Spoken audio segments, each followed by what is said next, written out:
congrats, man. Looking great last night, put on a performance. A little bit of Floyd, a little bit of Roy, a little bit of, obviously a lot of you, a little bit of Charlie Burley in there, for people that don't know. Got to get into it, man. Immediate reaction. How did you have the fight? Who did you have up? On this fight? Yeah, on this fight. You know, it was a good competitive fight early on.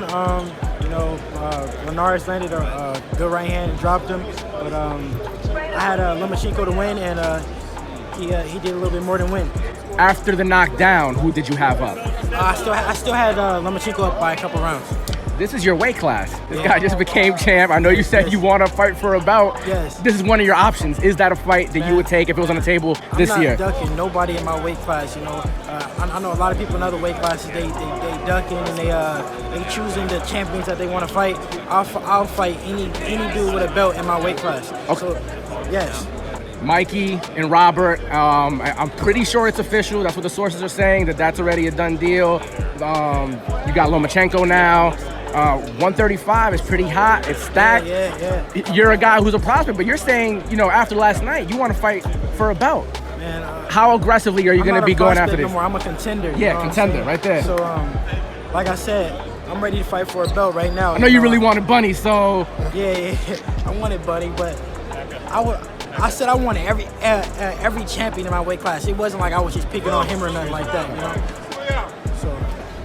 And I'm pretty sure I've seen you have a lot of admiration from Mikey. I don't know if that was like, are you guys cool? I know you posted him before as somebody you look up to and stuff. No, is that a fight that you would have down the line, or is that somebody? Which belt are you more focused on, essentially? I mean, after my last fight, I'm ranked in the top 10 of the IBF, so that seems like the belt that I'm probably gonna get down. You gonna go to the post fight? Yeah. Hey, how we get there?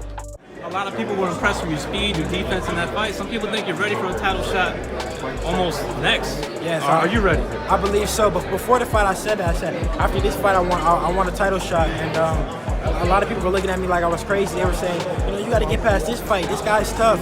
And you know, I showed them that it was a cakewalk for me. Thank you very much, Devin. Congratulations. Thank you very much. Dev, you're one of my fave dudes to watch interviews from, because you're a young guy who truly is a boxing historian. When you see guys your age talk about the Ray Robinsons, Charlie Burley, you know, it's really a breath of fresh air. Because a lot of the guys, they're good, make no mistake, but they don't study the sport the way you do. So if you could break it down for me just for a second mentally, because I know as a fighter, you're looking at Lomachenko, you're looking at Linares, studying these guys. How does Devin Haney Lomachenko fight look mentally, if you've envisioned it? I think it would be a top-level chess match. You know, he's a really good thinker in there.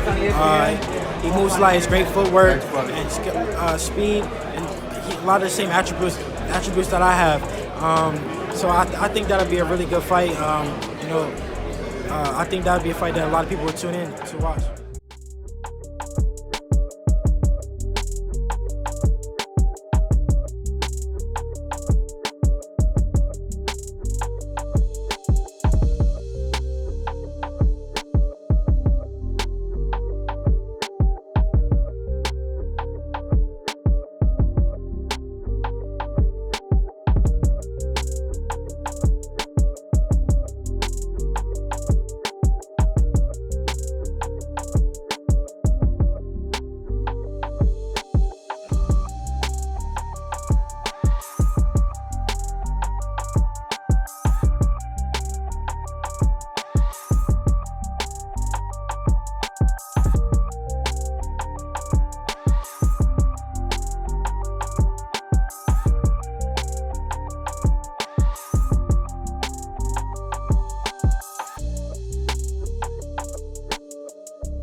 Tell everybody when and where you're fighting. I fight September 28th in Temecula, California at the Pachanga. Showtime again? Showtime. Who's your opponent? I can't say, but it's a very good opponent, and y'all gonna like this one. And if Loma's watching, what do you tell him? You know, keep doing your thing, and hopefully one day we meet up.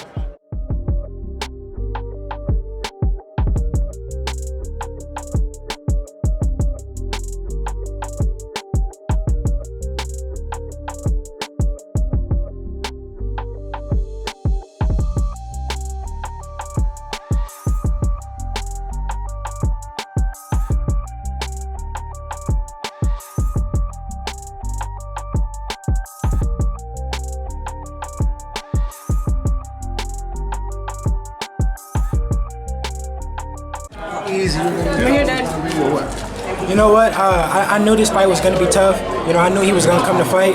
You know, and I feel like he brought the best out of me. I showed that, you know, I'm a dog. You know, I'm 19 years old and I'm competing with, you know, the top guys. You know, I feel like, you know, I'm only going to get better, you know, every fight. A lot of people were saying that this fight would be the test for you to get over a certain hump. Did you feel like that?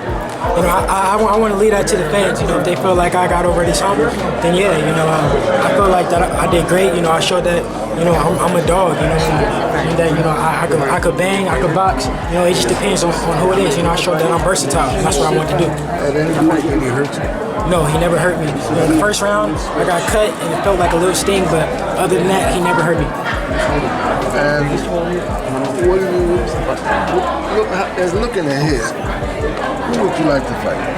You know, I've been calling out the champions in the 135 division for, you know, a minute now. You know, and pretty soon they won't be able to deny me. You know, I fought, you know, Juan Burgos. He put up a great fight. You know, with Mikey Garcia. You know, he's been up there, you know, at the top level 3 times. You know, and he's only fight I really think that he lost was Mikey Garcia. So, you know, that just shows. So one name in particular you want to call out? Just one name, the one name that say it again. The one name in particular you want to call out, the one name that you feel is the one you're ready for, the top champions, the top fighters? Just, you know, the champions in the 135 division. You know, I'm not calling out no names. You know, I let the fans do that. You know, the fans, they say, you know, they demand the fights. You know, I just do my job in there. You know, it's a lot of good fighters, you know, out here in California, you know, and I want to put, you know, some of them on the shows. Are you willing to work with other promoters to bring the best fights back here? Of course, you know, I have no beef or animosity towards, you know, no promoter. You know, I want to work with everybody. Now, speaking of great fights, everyone talks about, you know, you've said it yourself that you are very adamant about wanting to fight for a world title. We have Mikey Garcia with the 2 titles and, of course, Lomachenko, Pedraza. Which of those names are the ones that interest you the most right now? You know, right now, you know, the 135 division is kind of shaken up. We don't know who's going to move up, who's going to fight, you know, who's going to fight who. So, you know, like I said, I've been ready for a world title, and I'm going to keep saying that until they give me my shot, no matter who it is. All right, well, thank you very much. Congratulations.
All right, now I want to talk about you. You just fought.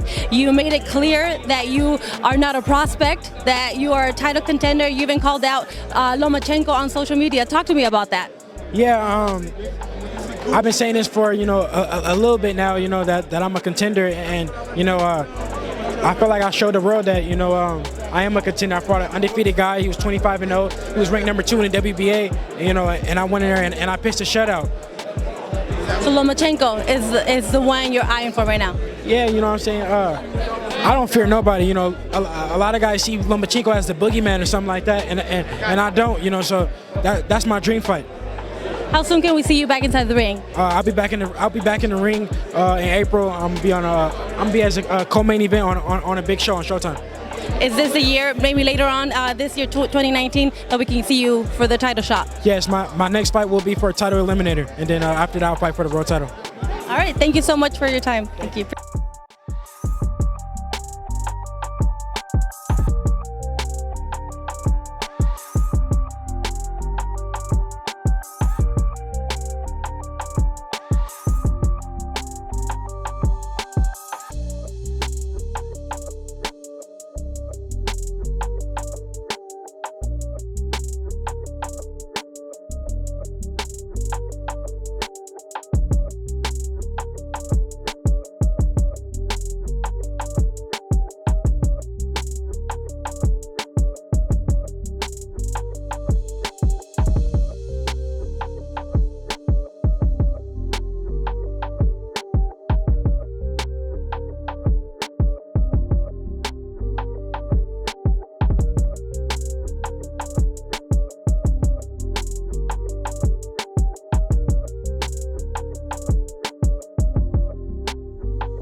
Just take a deal right off the bat. You gotta let it marinate and let it sink in for a little bit, and that's what we did. But I'm happy that that I signed with Eddie and Matchroom. You were very gracious to give out the props to Showtime, and so you take that as a positive step for you. Oh leading up to this. yeah. You know, Showtime. They helped me get to where I'm at.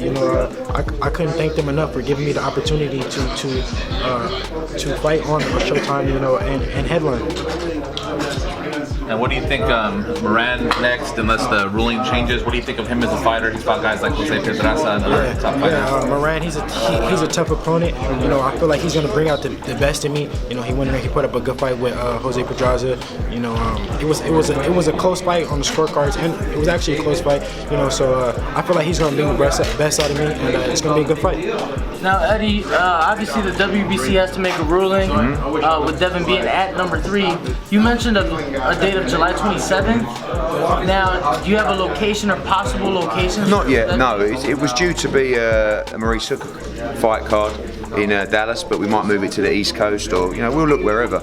We just got to really stay focused on May 25th. We've made it very clear to the WBC that we are available to fight for the title. Don't think that this is going to stop us from fighting for the title. So that's really the focus for Devin Haney, is to become WBC World Champion.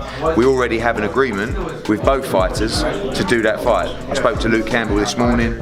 You know, he wants to fight Devin Haney, and Devin Haney wants to fight Luke Campbell. It's a really, really good fight between two very skilled 135 pounders. So, you know, we feel like we can move straight into that fight with no obstructions, and hopefully we can get it over the line. And then would it be in the United States? It sounds like. Yes, it would be. Yeah. Will Luke be in town this weekend? No, he's not in town. He's training. You know, he's just started camp for that date, so he knows that fight's going to be in America. He's boxed multiple times over here. He had a great fight with Jorge Linares. It was very, very close. He boxed in Philadelphia a couple of months ago, so he has no problem with the fight being in America.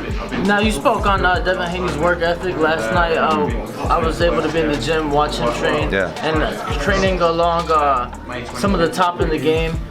Talk a little bit about what that means for these young fighters to carry that work ethic. Like where he is in the world rankings right now, and the level that he's fighting at 20 years old is phenomenal. It is phenomenal. You know, you've got a lot of these other guys who, you know, people are saying about they're the biggest stars and all this kind of stuff. They're not really putting the work in, and they haven't really experienced what he's experienced, and they're not 20 years old either. So he's right in what he says. Like, if you're going to fight Devin Haney, this is the time to fight Devin Haney, because if he's doing this at 20, what's he going to be doing at 23, 25, 27? And sometimes the worry is he's moving too fast, you know.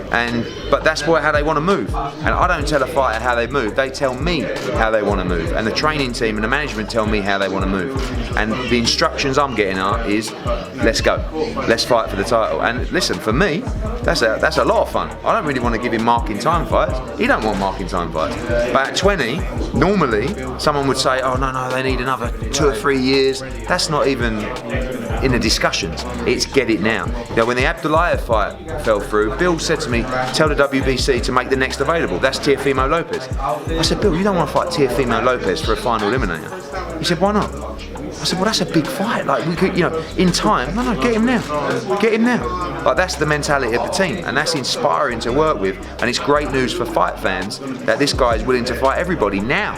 Now, when you say that you let the fighter tell you how he wants 100%. to move, Tevin Farmer was actually in the gym with us last night as well, and Devin jokingly, but also serious, he's like, I want to fight more than Tevin. And obviously Tevin's been very active since signing with you.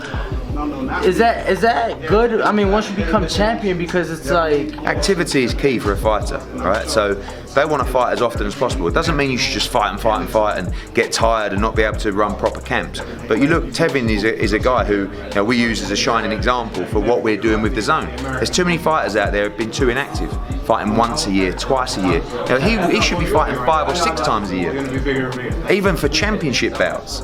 You know, so he's 20 years old, but obviously his team will dictate to me how frequently he wants to box. The message I'm getting is very, very frequently.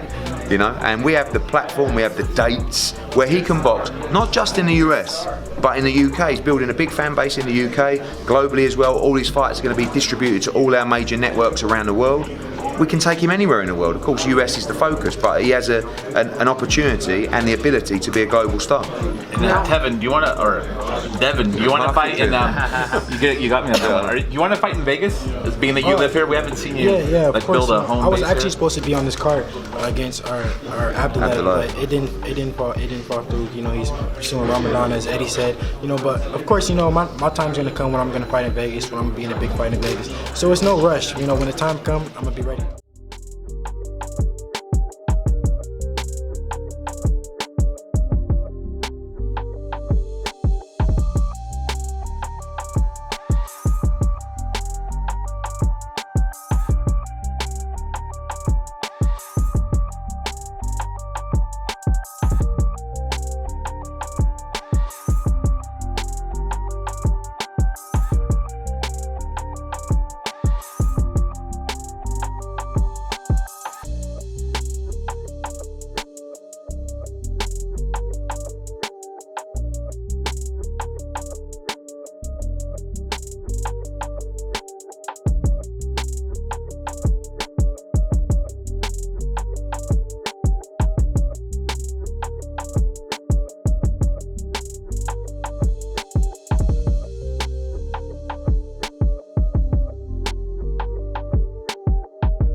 ring?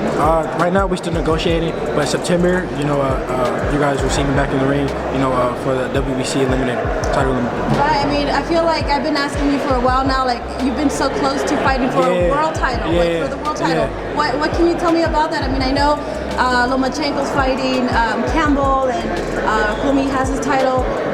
How do you fit in there? Right now, you know, I'm just still kicking down the door. You know, pretty soon I'm gonna be fighting for it. You know, right now I'm ranked number 2 in the WBC, and I'm ranked in top 5 of all the sanctioning bodies. So I know that the time is coming. You know, I'm just being patient. You know, I'm just fighting the guys who they put in front of me. I mean, I thought I would see you fight for that WBC title, but now we'll see Lomachenko and Campbell. What are your thoughts on that fight? You know, everyone thought that, you know, I would be fighting for the WBC title, you know, but it didn't work out, but it's okay. You know, I'm staying positive, and I know that it will come.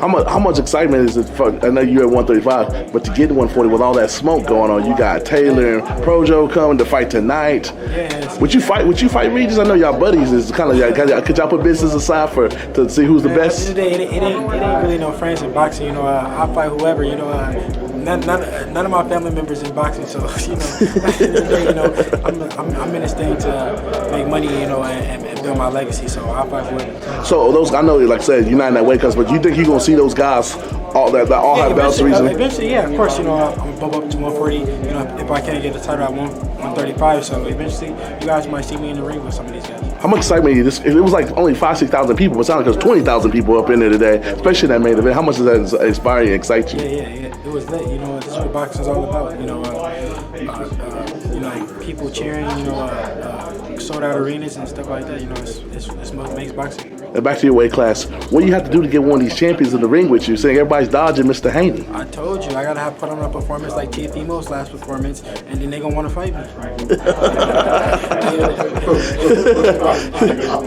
Do you think people, just the boxing public, don't get it? Because he did win 10 rounds on the card. He won 10 rounds on one of the cards. Teofimo. I don't judge. I'll just tell you what the cards. Like I said, his performance spoke for itself, and if you say it didn't, then maybe we need to go watch it again. Do you think people don't realize that you're only 21, 22 young in this game?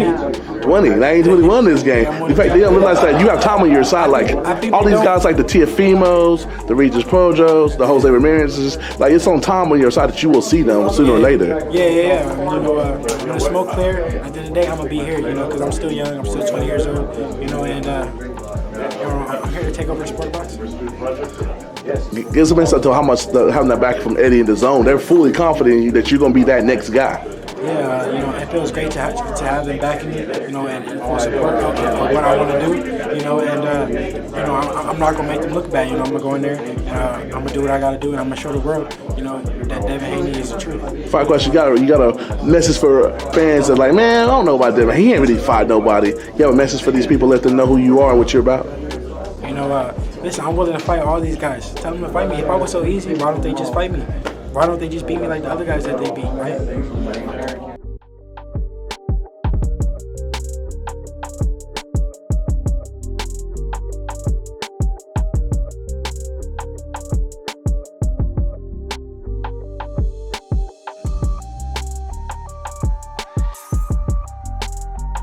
If you're the franchise champion, you know, if you're a champion and it's a way to avoid mandatories and a way to fight whoever you want, and even better, if you get beat, you're still champion.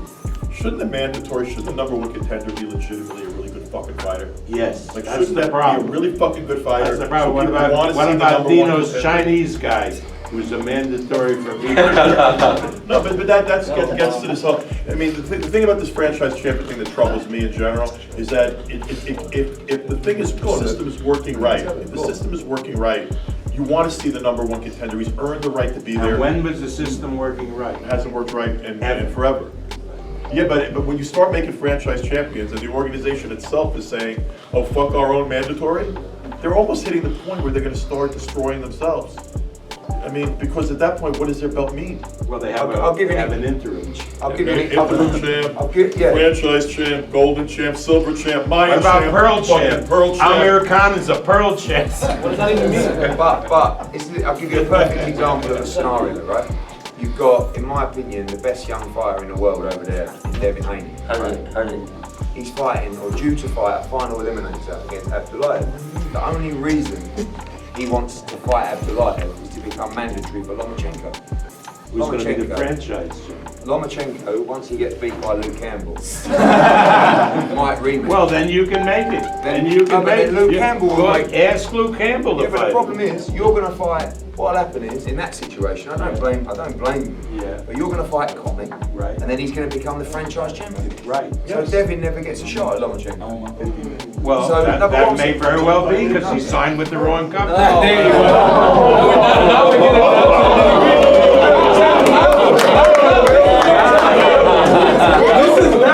Hey Bob, you haven't met Bill Haney over there. But in all seriousness, it makes you not want to fight a final. Why should Devin Haney fight a final eliminator? He's not. He shouldn't. That's what I'm saying. I know, but you. First time me and you have agreed. So don't bill it as a final eliminator. Well, no, we're not going to bill it as anything. Take it down.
And let's talk about again where this fight potentially puts you. You know, as a mandatory for Lomachenko's WBC belt now. I mean, there's been a lot of talk about his plans at lightweight. What are your thoughts on the current situation, how things are unfolding at the moment? I really don't know how everything is going to play out after this fight as far as, you know, a world title shot or not. I don't know if I'm going to be able to fight Lomachenko or how is it going to play out. But I am taking this fight like it is a world title within itself because, you know, with the winner with this can, you know, maybe fight for a world title or be right there and wait it out. We don't know where this fight will take us. So I'm training for this and preparing for this like I'm fighting Lomachenko or any of the other world champions. So there's been a bit of conversation around, you know, whether or not you're ready for this fight against Lomachenko, and he said that there's not a possibility of you fighting him even in 2020 if you win this fight. How do you respond to that and kind of and comments that you might be a little bit more, a little bit inexperienced in that department? It's just, you know, I laugh at it that, you know, Bob Arum is picking every opponent, everyone to fight Lomachenko but me. But it just shows me that I'm doing something right. And if I don't get to fight Lomachenko in, you know, my career, it's fine. I don't need Lomachenko. Lomachenko doesn't make or break me. It's okay. You know, my time has come. I'm only 20 years old. I have, you know, a long road ahead of me, and I'm okay if I don't get the chance to fight Lomachenko. Of course, I would love to, but if I don't, that's okay. Where do you feel like you are at the moment in your career in terms of fighting for a world title? Do you feel you're completely ready for that? I feel like I'm completely ready for a world title shot. I'm at the breaking point in my career where everything is about to take off. After this fight, it's either I'm going to be fighting for a world title or I'm not, but I will be up there, you know, with those top guys. My name will be mentioned with every top guy, you know, in my weight class, whatever weight class I go to, even if I move up to 140. 135 is not the easiest for me to make, so I won't stay there too much longer. If I can't get a world title, I'll move up to 140. I'm a big 135 pounder, and you know, it takes a lot of sacrifice for me to make 135. So if I can't get a world title there, I'll move up.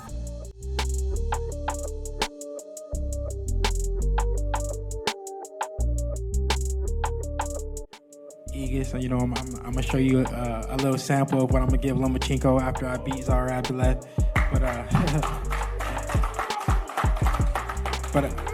But I know Zaur Abdullaev is gonna come. He's gonna put on a great fight. He's gonna bring his all. It's a lot at stake. But I'm ready. I had a great training camp. Come Friday night, I look to show the world, you know, who Devin Haney is, and you know that I'm ready for the top dogs.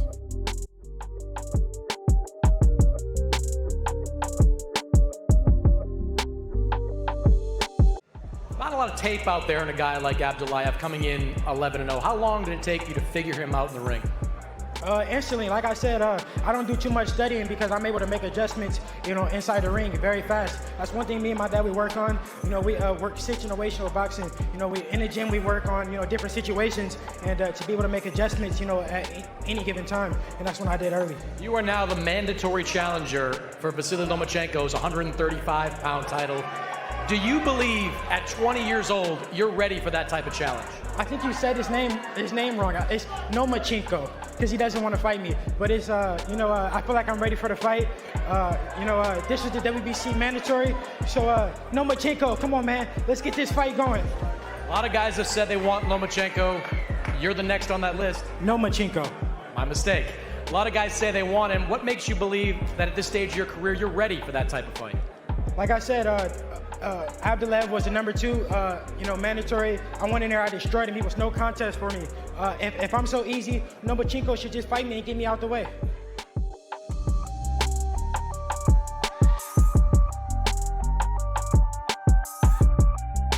Let me ask, what motivates you? What's your big motivator to train so hard for this? Boxing is something that I love to do. So it's really not like a job to me. And at the end, you know, when my career is over, you know, 10, 15 years from now, I want my name to be mentioned with the greats. I want my name to go in the history books, and yeah. That win, the fight that we just saw there after the 4 rounds, means that you became the mandatory challenger to Vasiliy Lomachenko, as we know, the WBC, WBA and WBO lightweight champion. You called him out after the fight. Do you think we're going to get to see that fight soon? Who knows? It's so much, you know, politics in the sport of boxing, and you know, Lomachenko did say before that he was going to go get the IBF belt, and so if he gets the IBF belt, he said he was going to drop down in weight. But in boxing, things change every day, so we never know. But we'll see. Hopefully, the fight happens. It does change every day, doesn't it? Does that distract you and take you off your path when you've got something in mind and the focus? You know. A little bit, because at one time I was supposed to be fighting Luke Campbell, and then the fight, you know, fell out because Lomachenko decided that he wanted to fight for the WBC title, and then they ended up fighting whatever. But you know, it's boxing. You gotta love it. You know, it comes with the territory. You know, I respect that. Yeah. And you mentioned the Luke Campbell fight. We saw Lomachenko beat Luke Campbell last month on Sky Sports. Watching that fight, I mean, if you had a message for Vasiliy Lomachenko now in terms of what you'll bring to the table in a fight like that, was there something you saw there and you were watching that thinking, I could take him out? Yeah, I definitely saw some flaws in this game, but I try not to judge somebody off of, you know, one performance, because like on any given night, we can have a bad night. We're human. You know, just like LeBron James, Steph Curry, you know, Kevin Durant, they can all go have a bad night and then the next game go for 40. So, you know, I understand that, and I just feel like, you know, he didn't dominate like everyone thought he would. What flaws do you think that are there? You mentioned you saw some flaws. I mean, I just saw him getting hit, you know, with a few things, and things I can capitalize on. Who knows? Because that fight can happen, you know, any day. So we'll see. Yeah.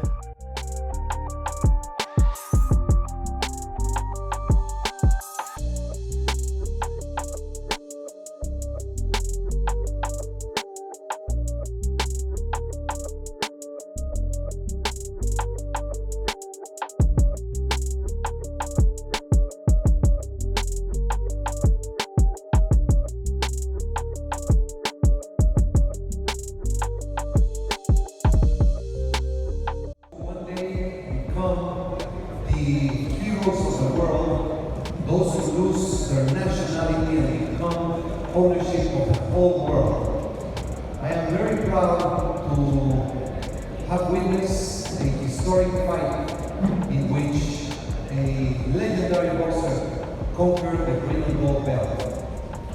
Vasiliy Lomachenko captured Olympic glory not once but twice. He became world champion in only his second fight, and he has won world title in 3 different weight categories. He defeated, as a mandatory contender, even being champion of 2 other organizations, he made the request to fight for the WBC vacant championship, which the WBC considered a very honorary, a very humbling request coming from a champion of that stature. He became lightweight champion. The WBC had a process which involved several fighters regarding the lightweight division. Vasiliy Lomachenko is the WBC current reigning lightweight champion of the world, and immediately, 2 days after his conquering of the fight for the title, we received a very touching letter, a very direct letter from his promotion from Top Rank, from Moran. And the words describing the pride of Lomachenko, of Igas, and Top Rank for him to be the green and gold belt are written in my heart. The WBC Board of Governors received a request from Vasiliy Lomachenko to be acknowledged and to receive the creation of the franchise champion. The board was absolutely in favor, and I am very proud and honored to present today the acknowledgement, the agreement that we have reached in order to have Vasiliy Lomachenko as the WBC franchise champion. With this designation, he will represent the WBC in all future fights. He will represent the WBC values and will go and represent in events with the kids and with the social responsibility that is a characteristic of the best champions. And I just feel very happy, and I would like to ask Vasiliy Lomachenko, Igas, and Carl to please come up to the stage to ratify the configuration of Burgos as franchise champion of the WBC.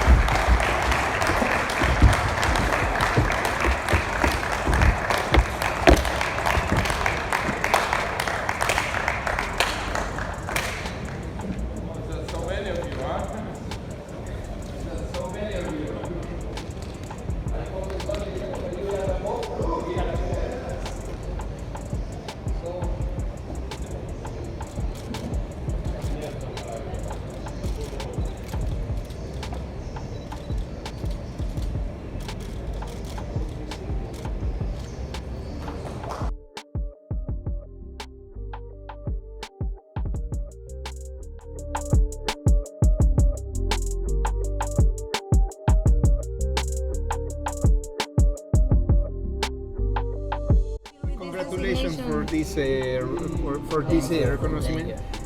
How do you feel? You know, it's very special for me. Like I said, when I was a kid, I always dreamed about World Championship and about belt, of course about green belt.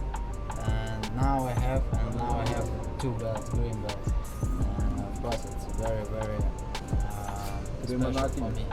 This gives you more possibilities to open the doors for more fights. What do you think about this?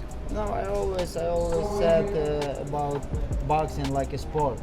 I always want to fight with top guys, with top fighters. But like we know about promoter channel, it's organized not easy.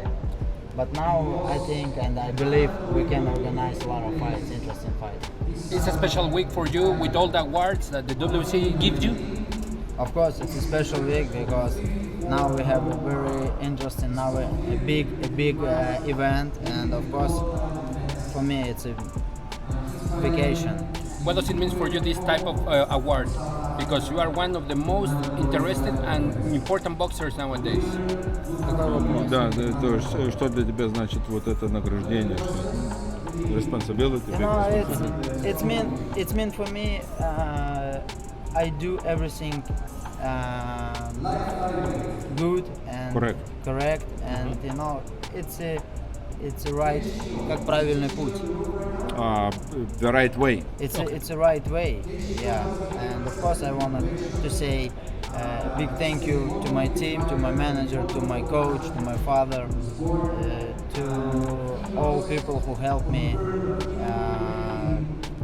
do the best. Maybe in the future, being the undisputed lightweight champion, being the undisputed lightweight champion in the future.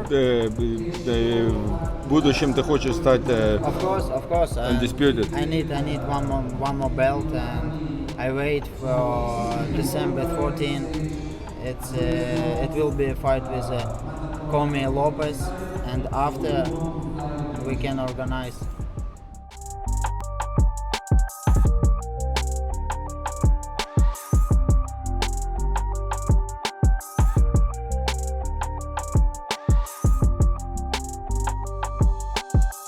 I'm ready. What's going on? What's up, How was brother? the convention? Great. What, did everything that you want to happen? And then some. Oh yeah? What was the and then some? What's the best part? What do you think of the elevation of Vasyl Lomachenko? Love it.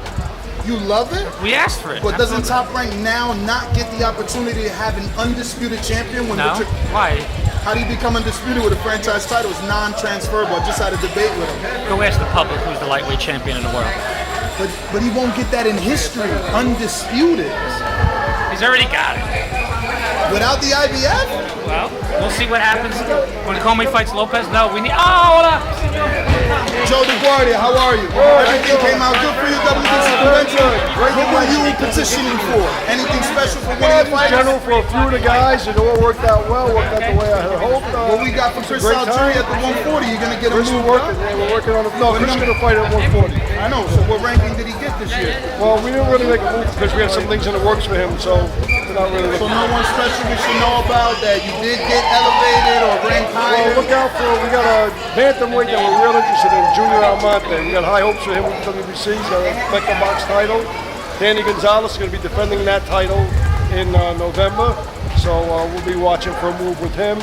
And we got some big news coming for Joe Smith and for Carlos to come. All right, well, thank you. I see you got something else to say. Lomachenko is the best lightweight in the world. Yes. The second and the third best lightweights in the world are Lopez and Comey, and they're going to settle their stuff December 14th, and then we're going to fight everybody together. Everything else out there is just noise. Haney's noise. Noise. You guys wanted to sign Haney. Yeah, and then I saw what he asked for. But seeing what he asked for doesn't have to do with the skills and talent. Just because he asked for more money than you wanted to give him, do you not think his talent and skill Oh, he's are got the same talent. level? He's a good little prospect. He's got talent. Little prospect. Yeah. Are you his PR guy? No. But I just don't understand this emeritus status. It's like Canelo. Now Jamal doesn't get to fight. All these champions get elevated to full champions without fighting.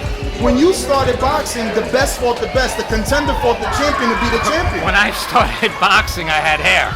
All right, so we'll leave it at that. Down your route.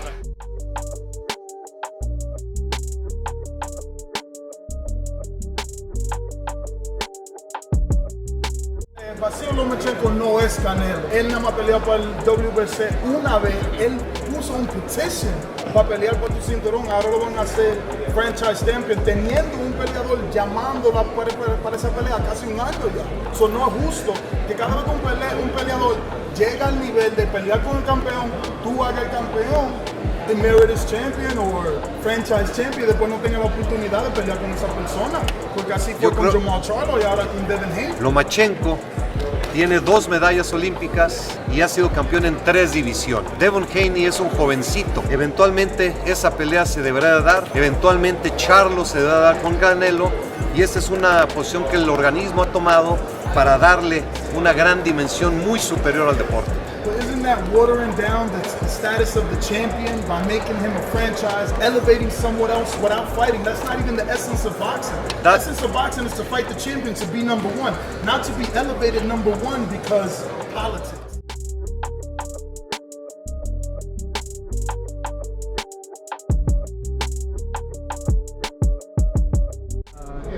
Camp for November 9th, KSI Logan Paul rematch undercard. The camp's going great. I feel good in this camp. You know, I didn't take much time off of my last fight, so I'm back in the ring, you know, fast. I feel good and I feel ready. Yeah, you're going in there as a world champion now, man. You didn't get the way that you want, I would imagine, but you're a champion nonetheless. You're going in there feeling any type of way, man, having to defend this real belt now? I mean, it's crazy that, you know, I'm world champion and I'm going in there with like a chip on my shoulder, you know, because some of the boxing world think that, you know, I deserve it, and some of the boxing world think that I don't deserve it. But at the end of the day, I won the interim belt. So if Lomachenko was to vacate, I still was going to become world champion, no matter if they made the franchise or whatever they did. I was going to be world champion if he didn't fight me. So, you know, it's all right. I'm going in there. I'm going into November 9th with a chip on my shoulder. I feel like, you know, that this performance needs to, you know, show the boxing fans that I'm in this position for a reason. You've been boxing your whole life. Obviously, you look very excited when they told you that you were being upgraded to the real WBC champion and Lomachenko's be bumped up to the WBC franchise champion. How happy were you, man, just to get that? I mean, I was very happy. You know, I've been boxing for a long time. This is a dream come true for me. You know, if you're in the sport, you know, you want to become a world champion. You know, so this is my first world title, and it didn't happen the way that I thought it would. But you know, I'm happy to become a world champion. I worked my way up to the #1 spot. I beat the number 2 guy. The only other person to beat was Lomachenko. And whatever situation with the franchise, however that happened, it's okay. I'm world champion, and I'm willing to fight anybody. And if anybody in the top 15, I don't want to hear about anybody in any further than that. If they have something to say, then we can make the fight happen. If not, then they can shut their mouth. I know Lomachenko. Last one. I know Lomachenko didn't ask to be a WBC franchise champion. He did. How do you feel about that? Like, Lomachenko and his team did. They asked to become the franchise.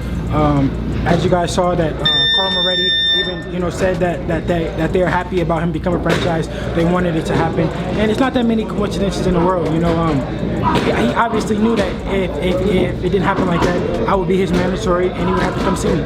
You feel he ducked you? It's boxing. Yeah. You mentioned Paul Moretti, but you obviously saw the interview that Ness behind you did. Yeah. What was your reaction when he called you a good little prospect? I mean, I take it as disrespect because at the end of the day, you know, I'm world champion. I'm the mandatory for your guys' number 1 pound for pound on their list. So I take it as disrespect. He seems bitter for some reason. Obviously, he said that it was because I wanted too much money or anything like that. You know, when they wanted to sign me. But it's okay. You know, if I was a prospect, a good little prospect, then they would get me out the way and they would shut me up. So I must be more than a prospect. You didn't say Lomachenko ducked you. Do you think the franchise helps him avoid you? Yeah, that's exactly what I think. I feel like, you know, that they felt like it was easier fights out there, and they really didn't want to take the risk in fighting me. And like I felt with Luke Campbell. Luke Campbell has been running his mouth saying, you know, he's upset about it or anything and stuff like that. But at the end of the day, we could have made that fight happen. I wanted to make that fight happen. Before before Lomachenko and him, the fight was announced or whatever, he was number 1, I was number 3. I wanted to make the fight happen. Abdullaev was going to step aside, for us to make the fight happen, but he wanted to wait and wait and wait. He felt that if he was going to take a chance at fighting a fighter like me, why not fight Lomachenko and gain more? So he can run his mouth as much as he wants, but he knows the truth. The WBC, he alluded to that you're a kid. Who? The WBC person. What word did he use? It's a Spanish word. It's Spanish. He said, jovencito. Jovencito means like young man. Young man. Oh yeah. Do you think that your youth is a hindrance or a positive as it relates to the sport of boxing? I mean, it's definitely a positive. Right now, I'm a young monster, and I'm hungry. I got youth on my side. I'm only getting better and better every day. And I feel like it's a great thing. And in my opinion, I think that they're setting y'all up to fight each other because Tank is number 1 now. I don't know if you saw that. Yeah. Tank is number 1 mandatory. Maybe they don't want Lomachenko to get the wear and tear. And they're like, we're going to let these guys be murderers, bro. Let these guys fight each other and let Lomachenko sail off in his yacht. But at the end of the day, I don't know how he can be how Tank can be my mandatory when he's fighting for the WBA or whatever belt he's fighting, the WBA regular title or something like that. I don't know. It's a lot of politics. There's a lot of stuff that go on. I'm just happy that I'm world champion, and I'm willing to fight whoever, no matter who it is. How'd you find out? I keep hearing everybody say from the email that I don't know from the email. I don't know who started that rumor or nothing like that, but our team was down there, and we had an idea that it was going to happen. We knew that either they were going to mandate the fight or whatever, that they were going to mandate or they were going to bump me out. But I was actually going to go to Mexico, but I missed my flight. It wasn't through an email. Somebody told me over the phone. So I get I want to touch a little bit off what you said about your age. You're very young as well. You feel you're ready for the top names, but like you said, how do you really feel about your age, playing a role in all this? That maybe Lomachenko said I can't be fighting a young guy like that, or that's a dangerous young guy like that.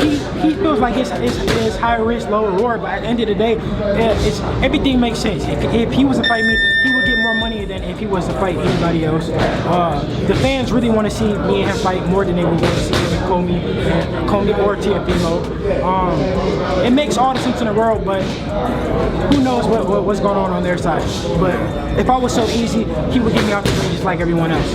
Is the franchise champion good or bad for boxing, in your opinion? Because it kind of leaves you in a 50-50 position. You know what I mean? Yeah. My comment section went off when you got to say, oh, he's ducking. Oh, he's trying to pull a Floyd Mayweather to pick his opponent. You should read my comment section on some of the videos. Yeah. I mean, me personally, I don't know. It depends on what side you're on. If you're on my side, then it's bad. If you're on the other side, then it's good. So it's all opinion. But one thing I can say is I don't think that you can be that he can become undisputed without fighting me. How can you make that fight now, in your greatest opinion? How can I make the fight happen? The Lomachenko fight, because he's a franchise champ. He has no mandatories anymore for the WBC. So I mean, you gotta give up something. What it sounded like is that he's going to fight for all the belts, even though he doesn't have the WBC world title anymore. He has a franchise belt. I feel like he's gonna fight for all the belts, and he's just gonna move down. I don't see him fighting me, honestly. You said it's all about your legacy and fighting in his prime. But you're really not obsessed with Lomachenko. Yeah. That's one thing, and people are kind of like twisting it up that I really care about Lomachenko so bad. Honestly, I wanted the title, and I got the title, and I'm ready to defend it against whoever. If I don't fight Lomachenko ever in my career, it doesn't make or break me. I'm young. I'm 20 years old. I'm the youngest world champion in boxing. That's an accomplishment within itself. If I never fight Lomachenko, then fine. But if we're gonna fight, let's do it now. We don't want to wait. Now, do you have any regrets that you didn't have that moment in the ring, like a Caleb Plant? You see the poster over there when he gets the belt and he fell to his knees and he cried and he hugged his father. Of course, it would have been, I would have loved to have that moment. But at the end of the day, they can't take it away from me. I fought my way up. I fought my way through the ranks. And at the end of the day, I was number 1. I was mandatory. I had the intern belt, and I knew maybe that this was possible to happen. So it didn't happen the way that I expected. But this is only one of many. So I'm gonna win many world titles, and I'll get that moment.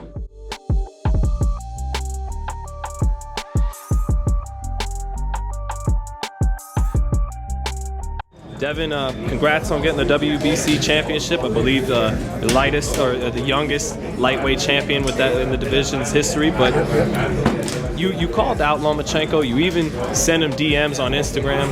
So if you had it your way, would you have rather fought Lomachenko for the belt than the WBC's ruling about the franchise? I mean, of course, I would have rather fight for the world title. Which I fought my way up the ranks, but I would have rather have won it in a fight.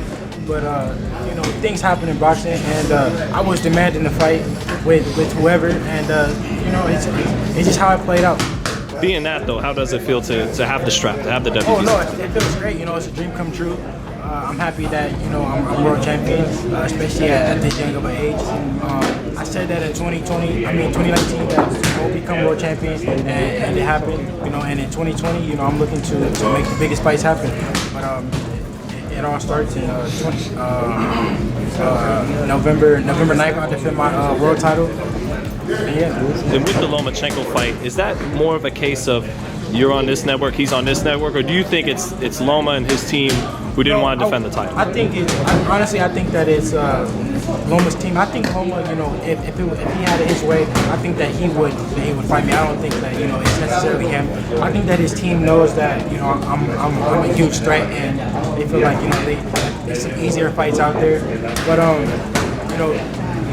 Eddie Hearn and Matchroom Boxing and Top Rank have worked together on numerous fights this year. So I think the fight could be made, but I think this team just feel like it's easier opponents out there. I know it's not as fun as talk about what if as opposed to the fight actually being here, but how would the Lomachenko fight go right now with you at 21? I mean, it's many different ways that the fight will come out. I would never know it until I get in there, but I do see myself being victorious. However the fight plays out. I'm bigger, I'm stronger, I'm faster, I'm more athletic, and I got youth on my side. I have all the attributes to beat him.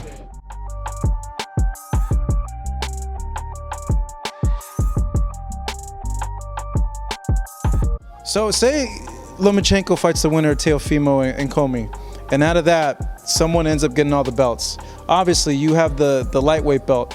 Would you, I guess, not get angry, but be like, hey, you can't call yourself real world champion of this division without coming and see me? Well, there's no way that if Comey or Teofimo win, there's no way that they could call themselves even anything close to undisputed, because they can't even win the franchise title.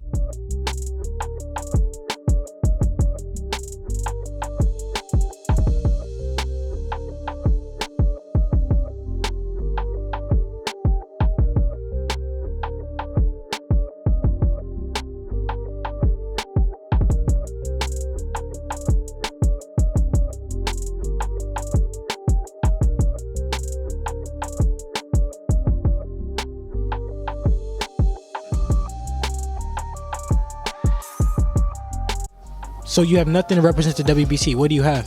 Nothing. So there's no way that they could be undisputed. The only person who could say that they're undisputed is Lomachenko, but I still don't think that he would be undisputed because I was his mandatory and he didn't fight me. At the end of the day, if you guys were to fight, how would you beat a Lomachenko in your opinion? We'll just have to see, He's a tough guy, a lot of things there. He's a really good fighter. And that's why I want to fight him. I don't take nothing away from him. I think that he's a great fighter. He everything that they say he is. I do believe that. But I think that I just have the tools to beat him, and hopefully we make that fight happen, and I can show the world.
После поединка с Гвоздиком ты с Сашей Усиком, с Анатолием Николаевичем поехал на конгресс WBC, и там тебе присвоили звание франчайзингового чемпиона. Это что для тебя вообще? Я, кстати, вот хорошо, что вы задали этот вопрос, потому как я вот читал недавно интервью, Сулейман давал, что мы подали прошение на то, чтобы нам присвоили этого франчайзингового чемпиона. Я хотел бы внести ясность, никуда я ничего не подавал, никто ни о чем не просил. Я не... The WBC Board of Governors receives a request from Vasiliy Lomachenko to be acknowledged and to receive the creation of the franchise champion. The board was absolutely in favor, and I am very proud and honored to present today the acknowledgement, the agreement that we have reached in order to have Vasiliy Lomachenko as the WBC franchise champion.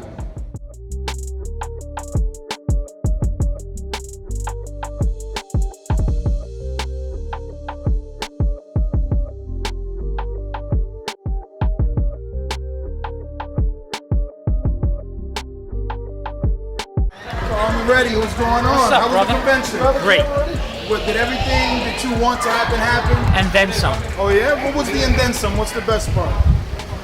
What'd you think of the elevation of Vasyl Lomachenko? Love it. You love it? We asked for it. We asked for it. We asked for it.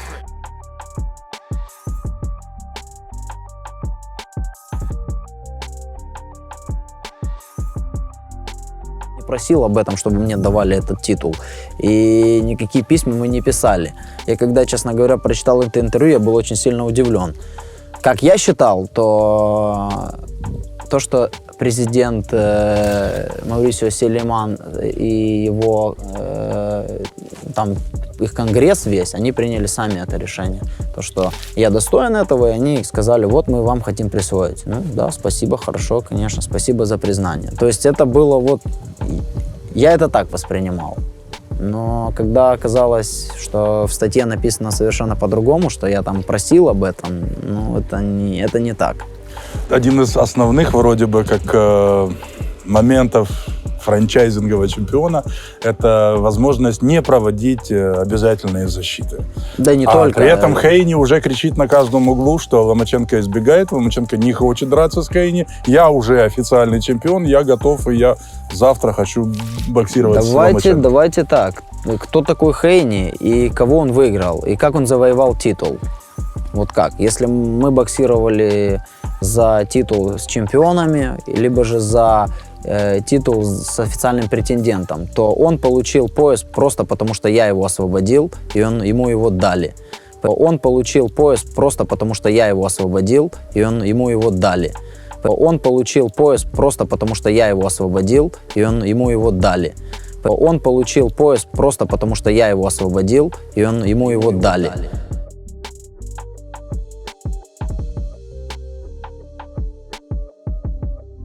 Поэтому кричать о том, что ты там что-то достиг, или ты там какой-то такой сильный, что тебя избегают, ну не вопрос. Я готов, я говорил открыто, что я готов драться с кем хочешь, и когда хочешь, и где это угодно, без разницы.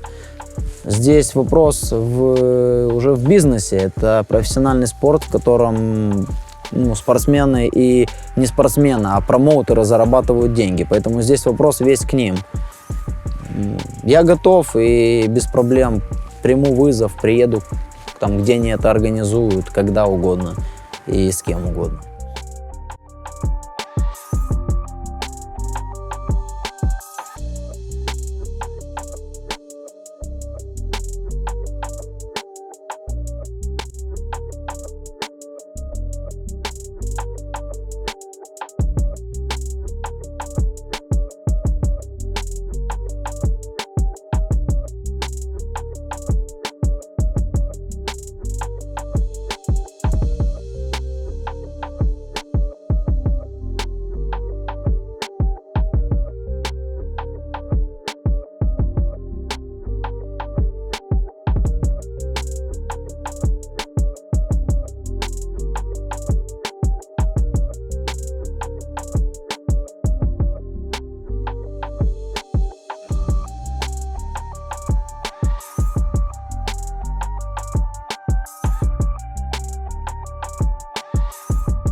Now, speaking of which, Vasyl Lomachenko, he came out yesterday. He said that he was very surprised that you said that he approached you guys about being franchised. And, you know, obviously you said that his team approached you. He said he never approached you. He never wanted to be franchised. It was just something that was offered to him. Could you just clarify that? No, they did approach. Top Rank approached the WBC. The WBC does not approach fighters. The WBC did not approach Canelo and did not approach Lomachenko. They requested the designation. We shaped it up and we voted in favor. So better talk to his management and his promoter. So it's more so Top Rank and Bob Arum than the actual fighter in his team? It has to be a miscommunication or misunderstanding. There's a lot of language barrier as well. But I would have contact with them so they can clarify. But you do understand the frustration that comes from the fans, the confusion with the whole franchise? Frustration, I don't understand why. Confusion, I understand. But frustration, I guess the fans want to see the best fight happen. Right. The best fights happen. No obstacles. That's what the franchise will provide. So if a lot of fans are upset because they want to see Devin Haney and Vasyl Lomachenko. He was the mandatory. Well, that's a very clear matter directed at Haney Lomachenko. Oh, okay. So then, if that's the case, it will happen. It will eventually happen. Anyone who cares for Devin Haney will appreciate this. Canelo wanted to fight Mayweather desperately, and he pushed for it. And you saw what happened in the ring. Right. Had that fight waited 2 years, it could have been a different story. We don't know. But we are in Haney's corner. He's very happy. He might be saying something differently, but he's right there. You can call him up and let's ask him. Right. He's very happy to be WBC champion, and the doors are opening for him. We've been supporting him since he was an amateur fighter, and I'm just convinced. I'm proud of it.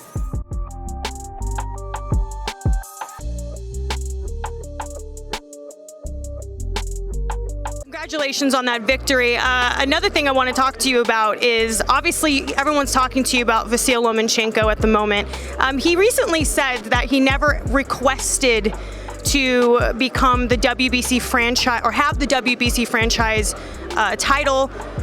What did you make of this sort of misunderstanding of some sort with Mauricio and him?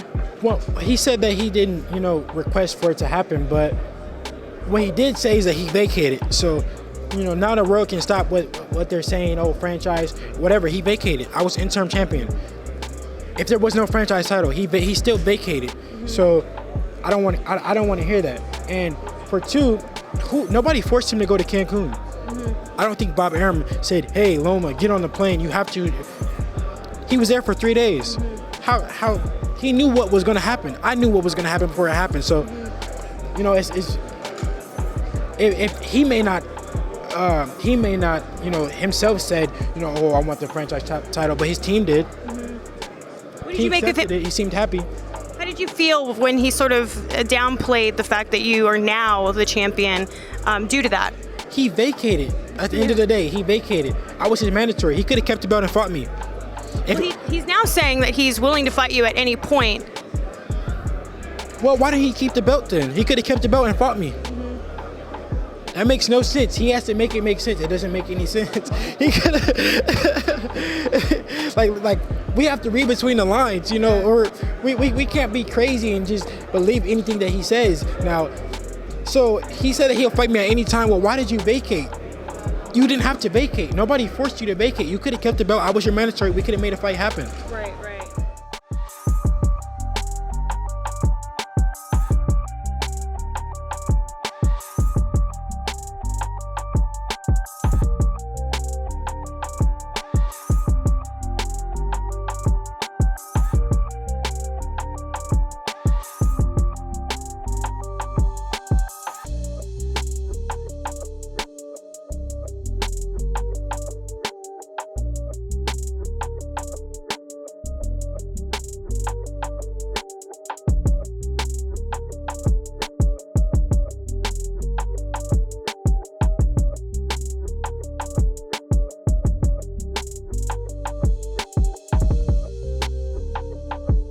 Vasiliy, you famously said, who is this Teofimo?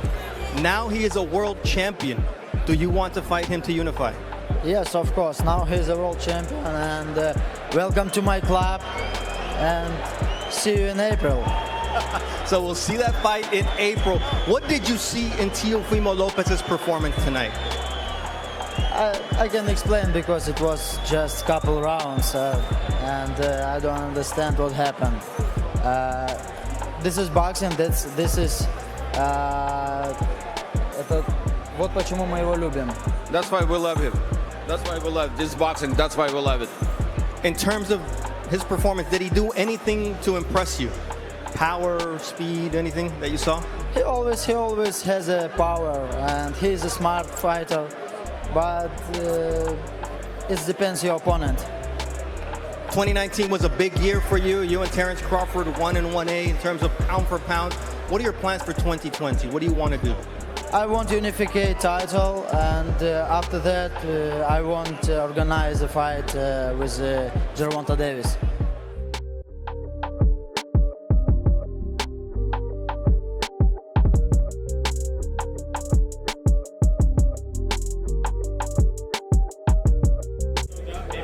Okay, back to a little bit of boxing. Obviously, you are WBC lightweight champion in recess, as you did with the injury on the shoulder.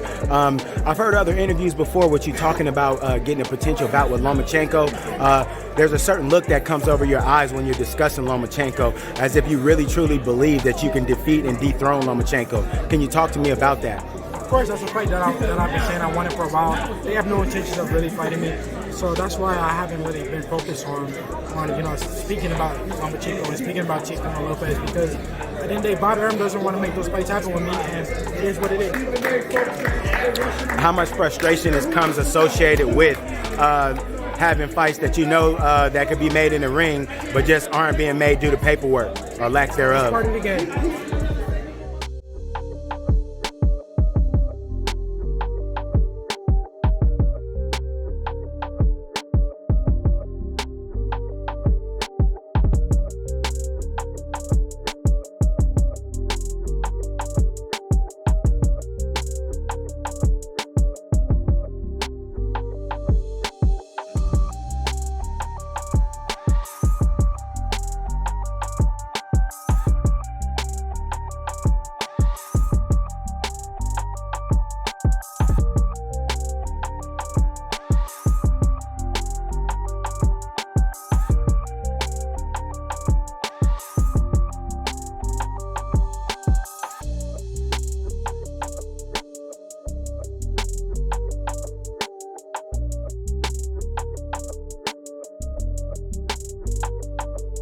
There is possibly the fight with Lomachenko versus Teofimo Lopez. How do you see that fight playing out, and who do you think will win, and who would you want? I really don't really care about that fight too much.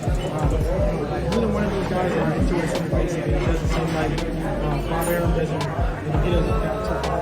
I saw that tweet, he thinks that they'll fight 10 more guys before they fight me. I really don't care about those guys. That's pretty much it.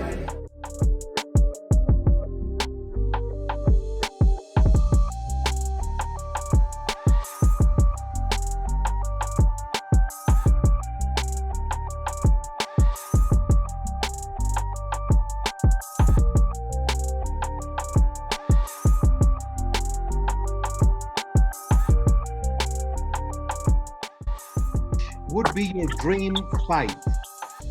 Tank, Ryan, Teofimo, Loma. Which is your dream fight? My dream fight would be with Loma. I think that is a fight for my legacy. That is a fight that will define who Devin Haney really is, and how much skills and IQ I really have, and when I show the world, how I beat Loma. But all those fights are big fights for me. All the fights that Ellie named, but that is the dream fight for me.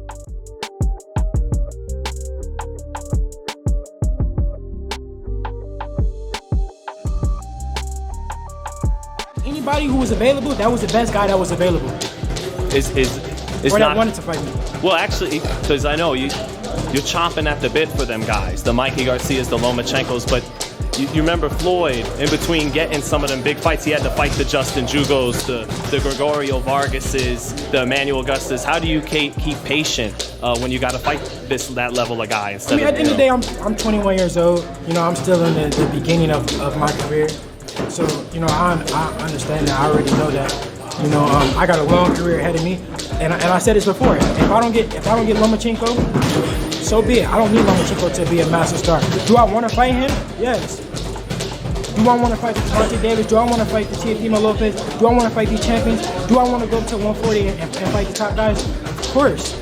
I'm willing to fight whoever, whenever. But when the time comes, if I can't get those guys, I'm gonna get the best guys available. I think that Bob Arum doesn't want to give me the chance, give me the opportunity to become that megastar, because he knows if I go in there and I beat Loma, the sky is the limit.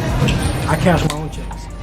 Well, I mean, and again, Bob's the greatest promoter ever, but is it a little hypocritical when he's saying Al Heyman and these guys No, don't? I write my own checks. My bad. But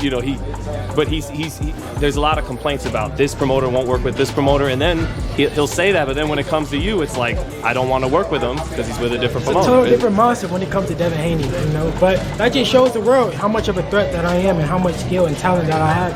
And now the world will finally get the chance to see that. I think time after time we've been hearing it. Everyone's been hearing it. Everybody's been, it's all been word of mouth. But I think the time has arrived to where the world really will see me dominate one of these top guys, or these so-called top guys.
I know you personally, when Adrian Broner was in town about a year ago, you said, let's fight. Lomachenko, you showed us the direct messages of trying to contact him directly. Yeah.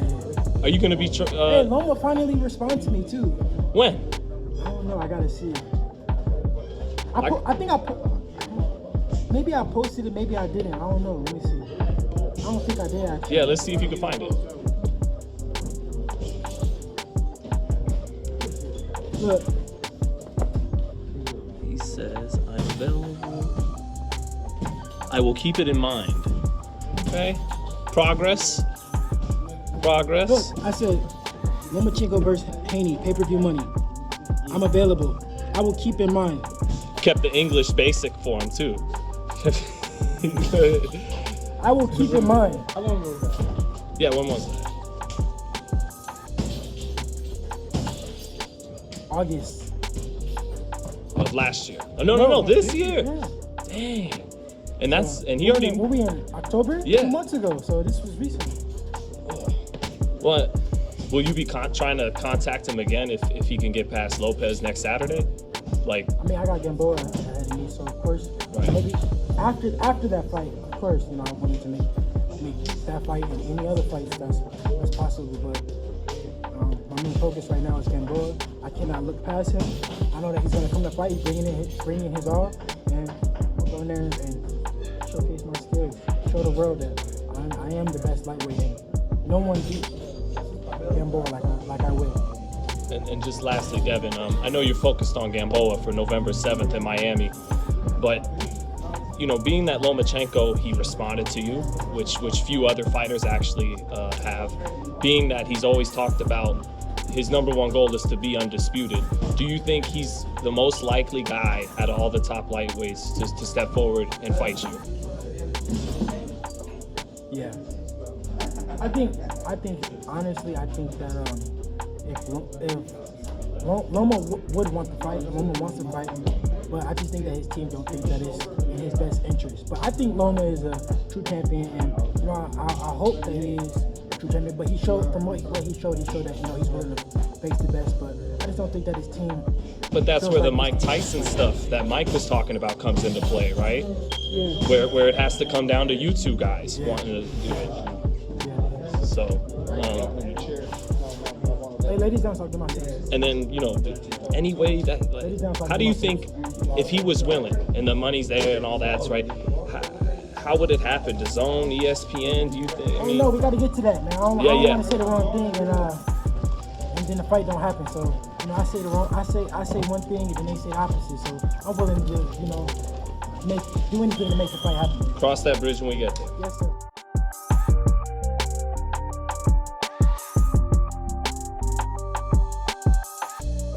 One of the biggest stars in boxing, Devin Haney, is getting ready for a very tough fight.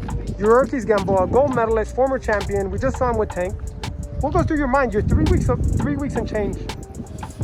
Oh man, I'm just ready. You know, I've been having a great training camp. I've been almost a year out the ring, so I can't wait to go in there and showcase my skills, do my thing, and most importantly, get the win. Absolutely. I just saw you train. You're one of the most talented fighters. You can't wait. You want to fight the best. For anybody that's hating at all, you want to fight the best of the best of the best. Yeah. You take care of business. Hopefully you get the winner of Lomachenko and Teofimo. Yeah, I mean, of course, that's the fight that I would love to have. That would be really for all the belts.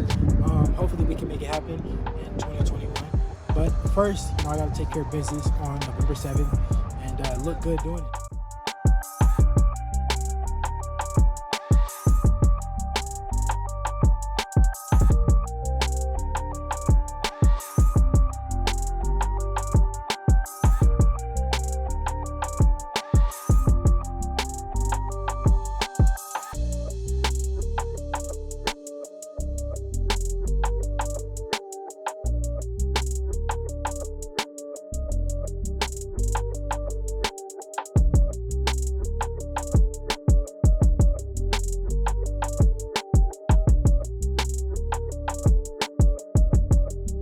Возможный поединок с Хейни. Но опять же, тебя больше на поединок к нему отправляют Лопес, журналисты, ну авторитетные журналисты в Америке, для меня, по крайней мере. Ты рассматриваешь такой поединок? С Хейни? Ну, да, я сомневаюсь, например, что у нас получится, у Боба получится организовать этот поединок. Я не против. Я не против и с остальными боксировать. Абсолютно не против. Я за. Просто они все находятся на разных платформах, на разных площадках. Хейни на Дазоне боксирует с Хирном. Мы на ESPN, у Топ Ранг. Поэтому, если у них удастся организовать этот поединок, я не против.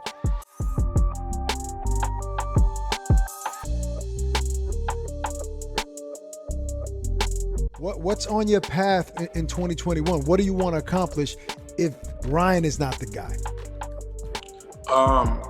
Of course, if Ryan is not the guy, then I want to go towards Teofimo. If Teofimo ducks me, he goes another direction, then I'm looking to fight Javier Fortuna or Jorge Linares. That sounds good. Jorge Linares, he used to be one of the greats. Javier, I think he's a little bit underrated.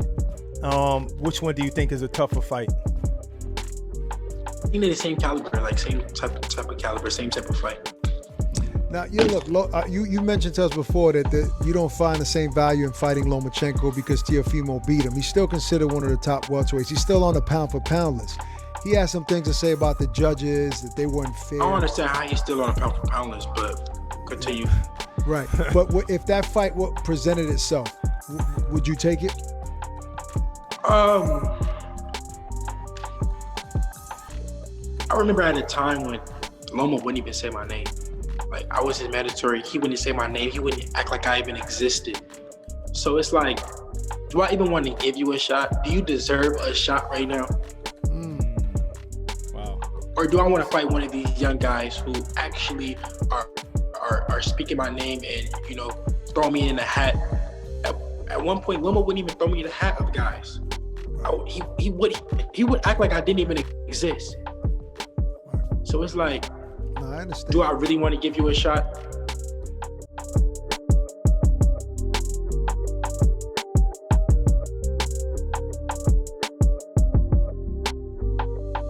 And what do you have for Loma? How about Loma Haney? Have you thought about that? Loma Haney. Yes. I think that's a fight that we would certainly consider. That would be a really good fight. There's a lot of good fights from Loma. Mm-hmm. One of the things that I would have liked to do was to do a rematch with Loma and Lopez. And then if Loma won that fight, big trilogy, the third fight. Mm-hmm. So Loma has a lot of guys that he can fight. He can fight. Loma can fight also maybe Ryan Garcia, or if he wants to go down to 130, maybe Valdez. Mm-hmm. Is a great match for Loma. Okay. So again, all of these are in play, and it depends on their manager and the trainers which fights get made. Where does Haney fit on your totem pole?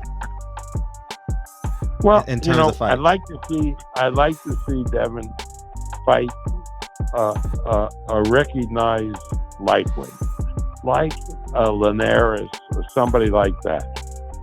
And then, in the same way Ryan Garcia was tested with a Campbell, I'd like Haney to get tested, and then if he comes through and the numbers align, Haney would be great either against Ryan Garcia for Golden Boy or Haney Teofimo. Haney, and this doesn't demean him, Haney is really untested now. So let's put him in. They should put him in with a real test, and if he passes the test, then he would be a very desirable partner, either for a Teofimo or a Ryan Garcia. Do you? Yeah, there's a couple of. Why? Oh no! But before I ask that, have you and Eddie discussed Devin Haney versus your stable, albeit Teofimo, Loma, or anyone else at 35? Not real. Eddie may have mentioned it to us. We talk all the time. He may have mentioned it to us, but never really pursued it because I think, Eddie, I think, realizes that Haney got to get tested first, the same way Ryan Garcia was tested, and then he would realistically enter the picture. Got that.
up with the back and forth between Lomachenko and Devin Haney recently? No, what's happening? Oh, they've just had a few exchanges on social media. Does that quite interesting? That fight can get done. I think Haney has another fight with Eddie Hearn. And after that fight, if Haney wants to fight Lomachenko, happy to do that fight. That'd be a good fight. Has there been any movements on Lomachenko's potential return? Lomachenko's what? Potential return. Has there been any updates? Yeah, it's going to be in the summer, July or August.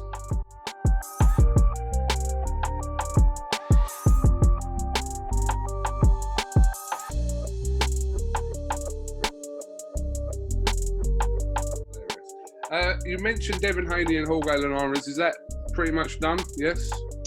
Yeah, I mean, look, it took a little bit of a U-turn because Lomachenko popped up and Bill Haney phoned me and said, make the Lomachenko fight. So I reached out I actually spoke to Aegis Climax, not to make him an offer or anything like that, but just to say, I think we'll make an offer to Top Rank. So I'm happy to do that fight. I think it's a fantastic fight, and Devin's more than happy to fight Lomachenko. So if we can agree terms, that would probably be a preferred fight to Linares. But if we can't, Linares is pretty much agreed and ready to go. I do think it will be. You think it'll be what? You think it'll be Linares? Yeah, I mean, I saw Bob's interview last night where he said we wouldn't do that fight on the zone. So we'll wait till Devin Haney's a free agent. Waiting a long time.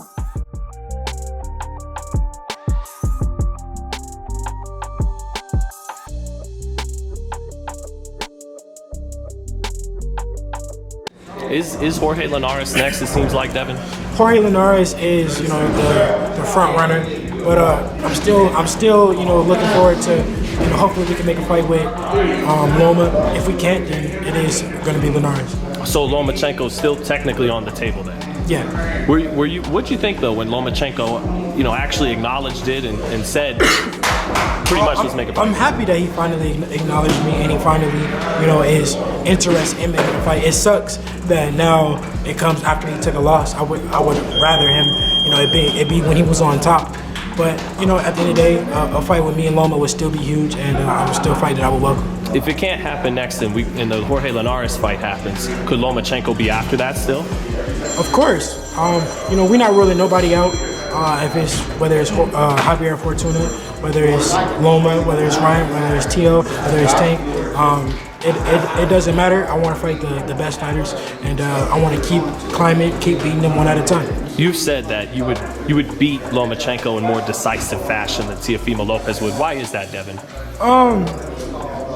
At the end of the day, Teofimo did lay the blueprint, or another blueprint on how to beat Loma.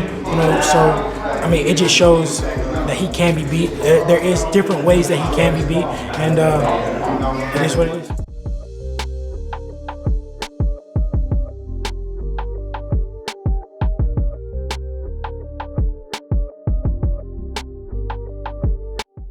Devin, stop lying. Send a real contract. Девин, не обманывай людей. Зачем ты обманываешь людей? Скажи Хирну, пусть высылает настоящий контракт на бумаге. Hello guys, we're here with Vasiliy Lomachenko, and just to remind you guys, a few days ago, Devin Haney went live on Instagram saying that Vasiliy Lomachenko is the only one who he sent an offer to. So we're here with Vasiliy, and he's gonna tell us what's the deal with that, and is the fight gonna happen or not. Я после этой новости, когда ее прочитал, набрал сразу же Эгиса, поинтересовался по этому поводу, получал ли он какой-то контракт, может быть, выслали контракт на топ-ранг.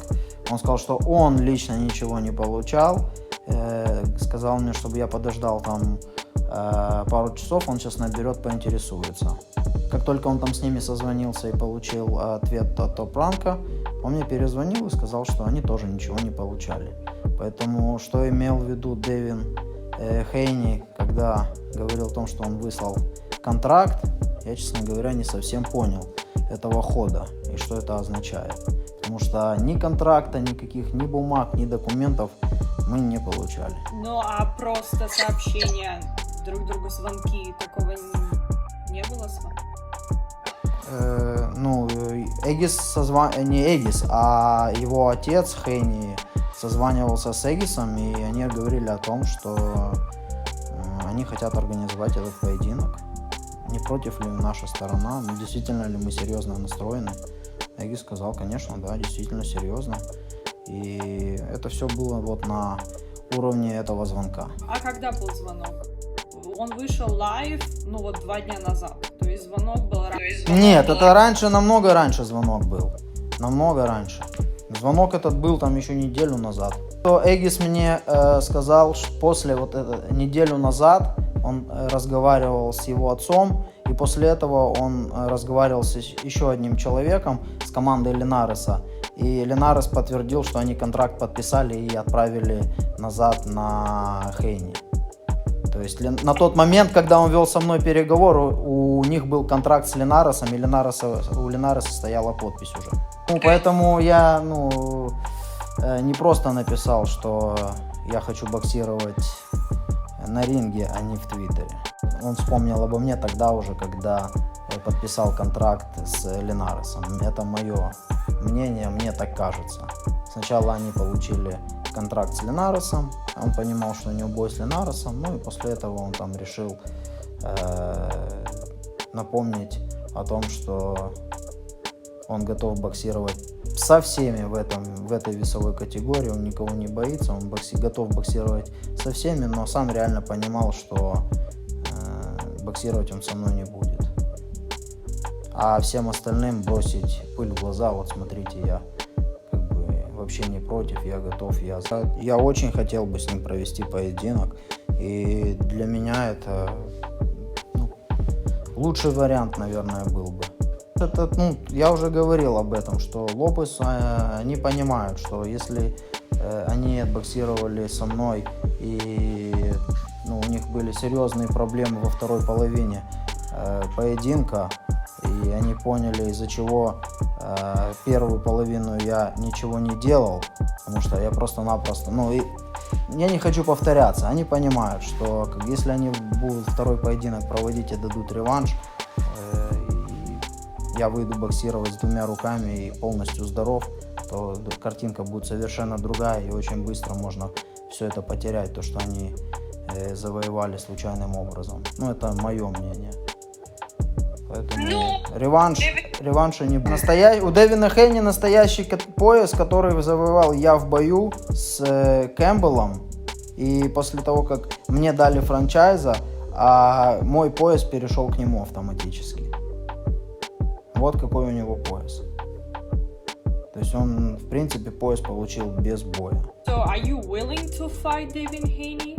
Ты готов выйти, когда готов? Да, готов. Я уже сказал, что, конечно, я готов.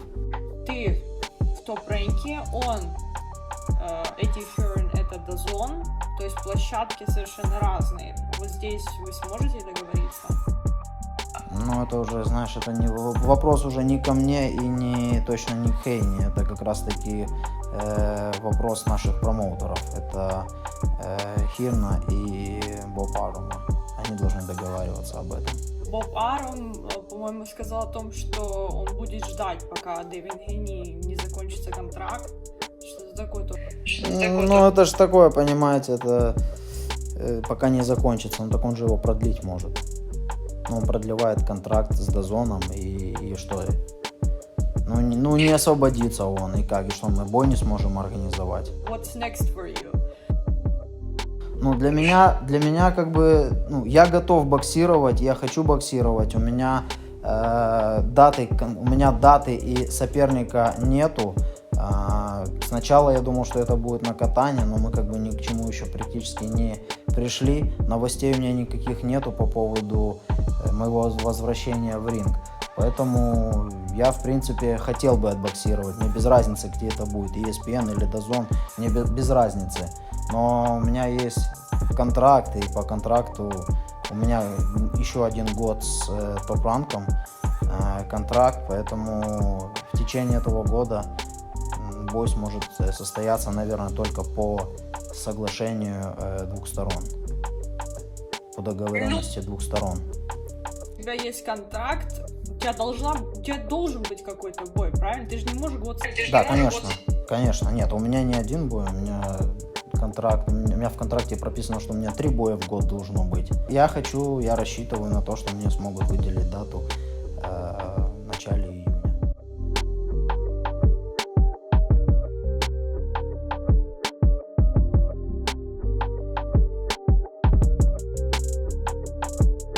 Now, recently, Lomachenko, he came out and said that, Devin Haney, stop lying. We have not received any offers. Send the real contract. What's your take on Vasyl Lomachenko comments? Well, I mean, like usual, you know what I mean? The rubber will meet the road, Devin Haney has not did any lying. I reached out to the great Igis Climax, manager for Vasyl Lomachenko. What I did was I did exactly what, hold on. Let me get to it, man. You know what I mean? Because it's time to cook and the grease is already hot. So, yes, sir. This is here it goes right here. This is the DMs between Devin that started here. That started in January, right? And then all the way till August, right? This Devin is asking for the fight. Okay? Now you talk about October the 3rd. He then responds and he says to contact my manager, right? So Devin then says Lomachenko would be a pay-per-view fight. And then he says, I'll keep that in mind, okay? So that's what happened, right? We did our due diligence, my good brother, and I reached out to his manager, the great Igis Climax. See that? So that's Lomachenko manager. Right? So I didn't get a response. Then I did get a response. And then I sent another text to him. Why don't you read it, good brother? Because I'm having a problem reading it. So here is where it's Igis. And then you see the second text message. Yes, sir. He said, good morning, Igis. Give Bill Haney a call when time permitted. Looked like something special just happened between our two great fighters. That's the next day. No response, and then the next day. Yes, sir. It's kind of hard to see, but I think it says, good morning, Igis. I hope all is well, just as I have always discussed it with you before. Loma versus Haney is something special. I hear Loma is now ready to fight with Devin in early May. Please respond when time permit. We have an offer for Matchroom DAZN. Okay, so then when I talked to his manager, what he said to talk to his manager, then the manager says that we need to talk to Bob Arum about making the fight happen because they don't think that they're going to be able to make the fight happen because of Bob Arum and all this other rhetoric, right?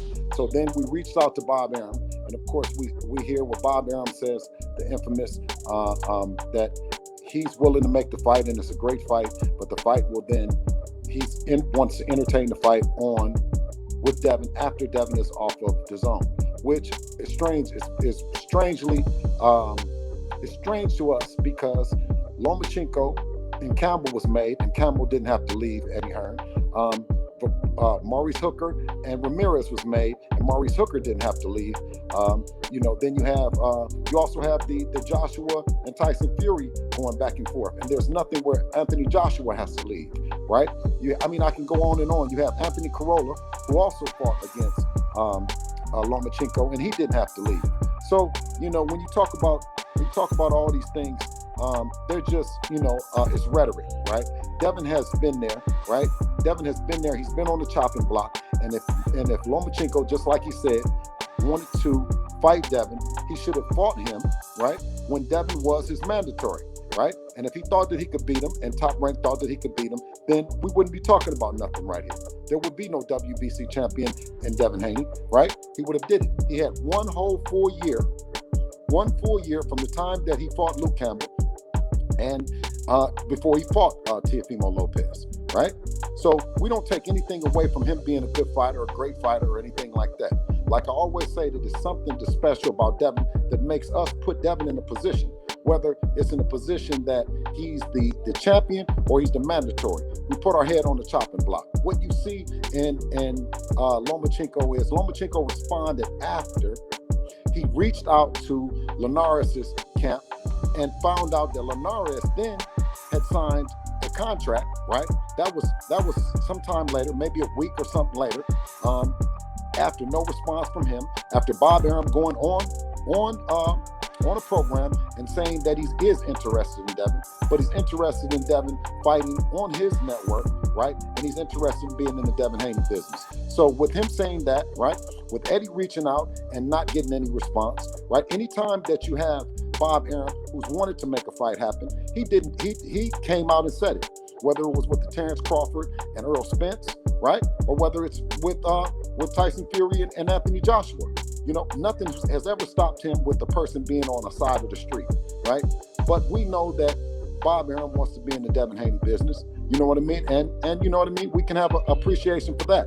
But when you talk about Lomachenko and Lomachenko answering the call and saying then that he'll be ready and he's available, how are you ready and you're available if you haven't even talked to your promoter? If your promoter that you say that it takes to make it happen, right? How can you be ready and you haven't talked to him? You know, how can you be ready and you saying it's up to the promoters, right? You said it's up to the promoters, not it's up to our promoter, right? You said it's up to the promoters. So that means that, you know what I mean, it's all cap.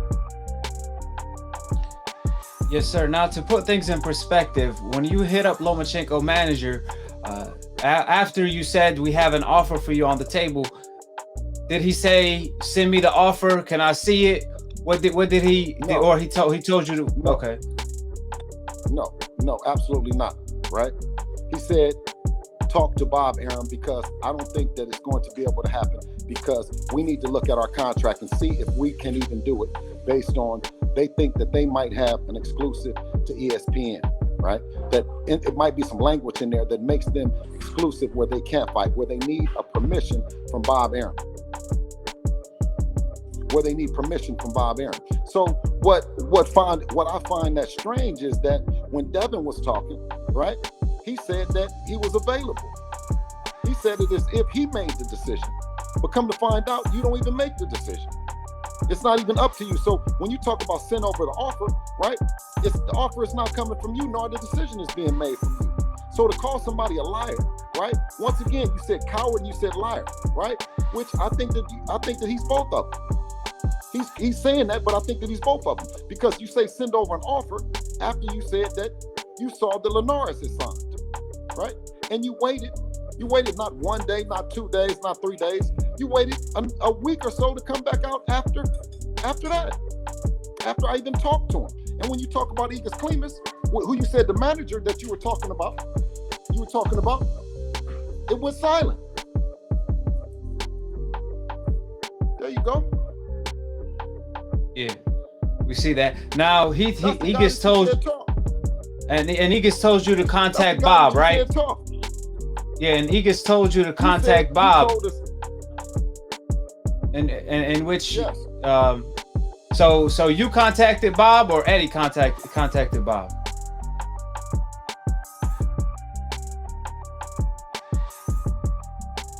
Contact my manager. Yes, sir. So which one is it? Is it the manager or is it? We do. So that's what we do. You know, it's like it's a spin around. It's like spinning around. Okay, go ahead and contact your manager, right? We contact the manager, right? The manager says that he couldn't do anything. Contact Bob, right? So why would you say contact the manager, right? See, we knew it was gonna be bullshit. We knew it was gonna be bullshit. Right. So you guys contacted Bob after that. Was it you, Bill, or was it Eddie Hearn that contacted Bob? Both. And Bob responded by stating that he's not interested in the fight right now.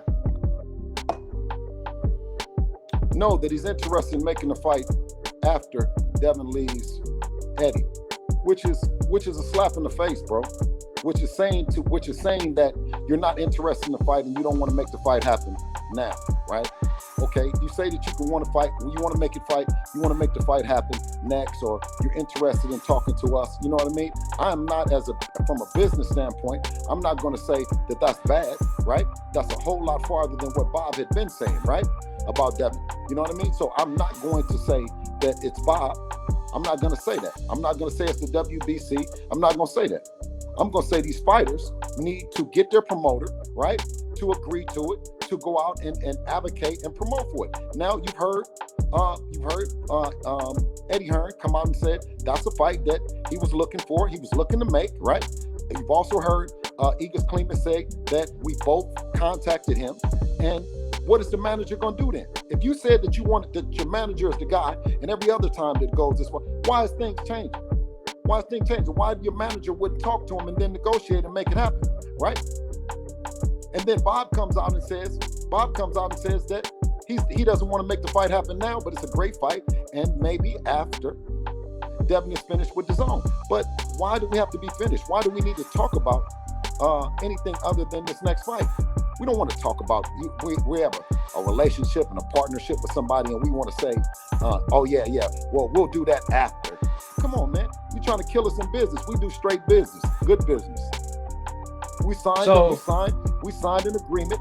We signed an agreement with Eddie Hearn to do a certain amount of fights, right? And in that agreement, right, we were available to negotiate a fight between Lomachenko, right, through Eddie Hearn and Bob Arum. Period. That's it. That's point blank. Period. That's it. We signed an agreement, and we are available, just like Luke Campbell did. Luke Campbell fought him. Luke Campbell just fought him. So what is all this, after stuff? If the fight was going to be made, it can be made now. And just to make it clear, and Bob Arum. Yeah, just to make it clear, Bill, there was a 7-figure offer on the table, and Bob Arum killed the notion of the fight taking place because he wants the fight to take place on ESPN. However, obviously, it's Eddie Hearn who's coming up with the money, and Eddie want to put on the zone because Devin is the champion and Devin fights on the zone. So, can you confirm that to be true? No. Let's make it clear that Bob Arum and the team of Bob Arum and Top Rank, along with Lomachenko's team, does not believe in Lomachenko, right? They're just talking. If they believed in Lomachenko, it took Lomachenko one whole year from the time he fought Luke Campbell for the vacant belt to fight against Teofimo Lopez. He had plenty of time to fight then. And now he comes out and says that Devin has his belt, the real WBC belt, man. You see what I'm saying? That's what he said in there. Right now, we gonna dive into that later, but there was if Lomachenko accepted, or if Bob Arum entertained the idea of making the fight happen, there was a 7-figure offer on the table for Lomachenko to make if he would have accepted to fight Devin Haney next. 7-figure offer was on the table. Right now, Lomachenko, he did acknowledge. This is what Lomachenko said. He said, it's up to the promoters. Either Bob can negotiate with Eddie and make it happen before April 2022, while I'm still with Top Rank, or I can wait, or I have to wait a year, get out of my contract, and then fight Devin Haney. So he acknowledging that, hey, at the end of the day, either we could make this fight with Bob Arum blessing, or I'm gonna have to wait a whole year until my contract is up. So if Bob Arum said no to the fight, why is Vasyl Lomachenko asking Devin Haney to send the real contract when Bob said no to the fight? Point blank period is these fights can be made, but it takes two to tango, and it takes as much pressure as Devin puts on Eddie Hearn to call, as much pressure as that Lomachenko has to put on his promoter as well, right? To entertain it. Not come back to the internet, not come back to Twitter, right? I'm talking to the managers. And so the manager, Climax, never reached back out to me and say, hey, what's going on? We got a stalemate. You know what I mean? He never reached back out to me. That my phone is right there. He can call me. You know what I mean? All that bullshit. He comes back to the thing and then says, why did you reach out to Linares? Why you reach out to Linares to see about the thing? Because you did never come back. You didn't never come back the next day. You didn't come back the other day. You didn't come back. You were satisfied with Bob Arum protecting you like he's been doing. You had 1 year. You had 1 year that you could have fought Devin, right?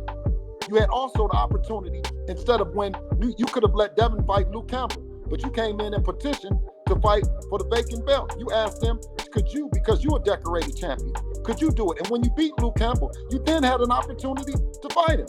You chose not to. You waited 1 whole year. Then you got beat. Then Devin started negotiating with Jorge Linares. He asked, "Oh, where's Lomachenko at?" Yes, sir. Yeah, he had an entire year, right? And then even when I talked to Climax, right, I reached out to his manager, right, on more than one occasion. I done called him on more than one occasion, right? Now, to make the fight happen. If it was some problems, if he could make it happen with Bob Arum would be vocal about it, right? So Bob Arum said that he would serve Lomachenko up, but he would want us to come over and do something on Top Rank, right? We'd want us to come over and do something as an independent. He would rather work with us. He wants to work with us outside of Eddie. What kind of sense does that make? He's never said that to any other fighter. Bob did say. I told you guys that if we get Lomachenko in the ring, we're going to punish him. Period. All these narratives that we got to be doing something, that we got to fight somebody else. No, right? Bob said that it's a great fight, which I agree that it's a great fight. The only thing that I said was that if they wanted to make the fight happen, right, it would be dialogue. It would be back and forth. It would be something different than Lomachenko doing all the talking. Since when does he did the talking? He said, talk to the manager. I talked to the manager. The manager said that he wasn't the guy to talk to. So if he's not the guy to talk to, why don't Lomachenko shut up? He's not in a position. He can't do what he want to do, right? So shut up. Talk to Bob Arum. Stop talking to Twitter and stop talking to everybody, right? When you had an opportunity, right? When Devin was there, right? You didn't do nothing. You didn't say nothing. Now you keep saying something. I'm talking from an executive standpoint. They're fighters, right? But he's saying coward, he's saying lying and all that. No, brother, it's you. It's been you.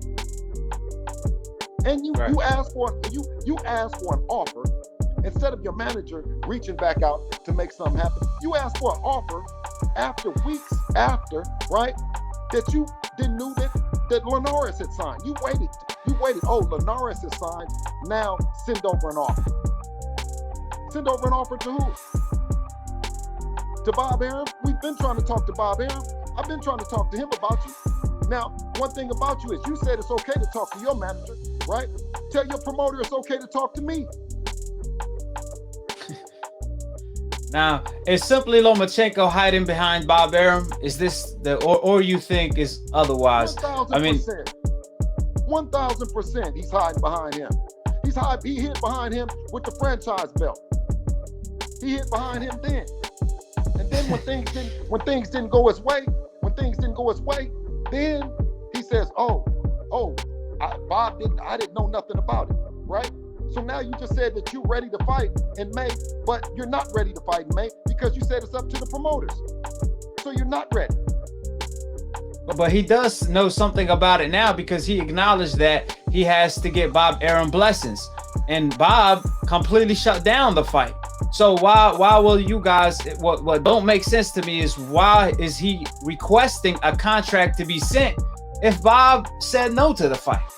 It's like you just want the contract to be sent for no reason, so they could just trash it. Is that absolutely? Listen, I mean, listen. No, he doesn't want the contract to be sent. He doesn't want to fight Devin. He is doing what he's saying that Devin is doing. He's lying.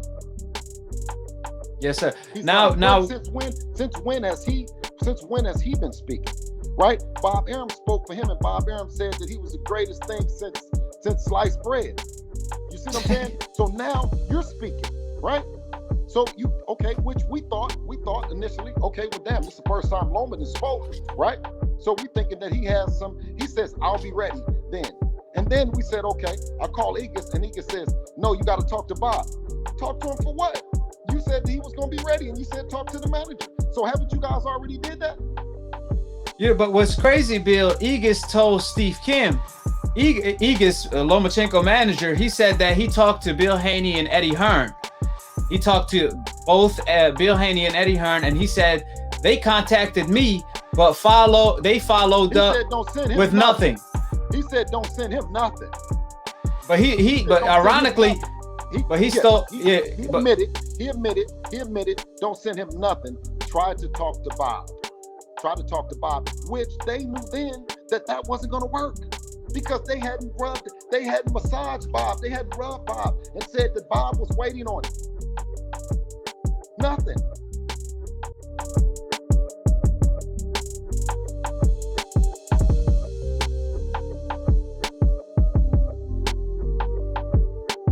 Ну, вы можете ответить, где контракт и кому вы его выслали? От интервью к интервью он говорит все одно и то же, только немножко разными словами. Одно и то же.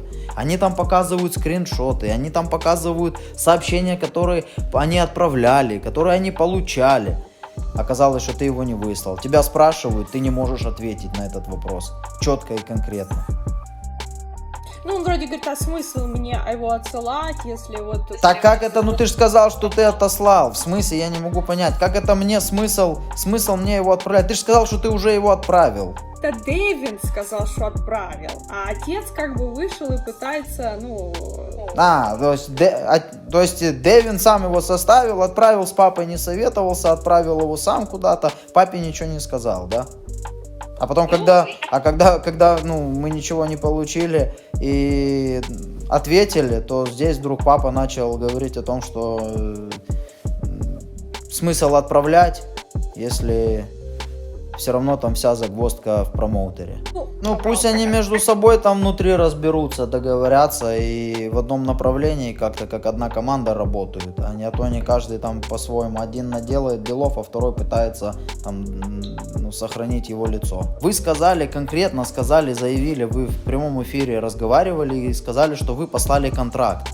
Для меня, если вы сказали, я правильно понял или может я неправильно перевел?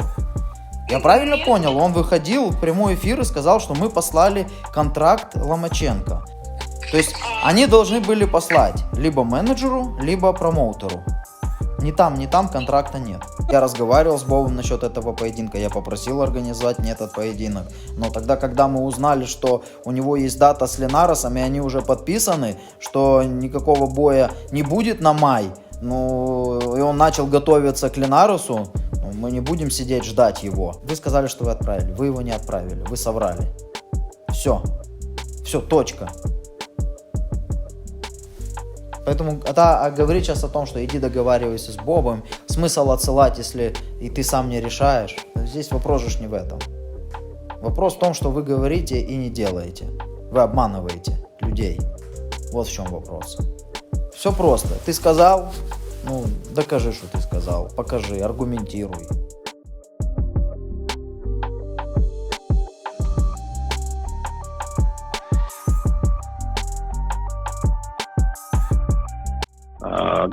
Either on the last week in June or on July 10th, Lomachenko against Nakatani, the guy who knocked out Perdeo. Is that confirmed? And what? Is that confirmed? Loma versus Nakatani?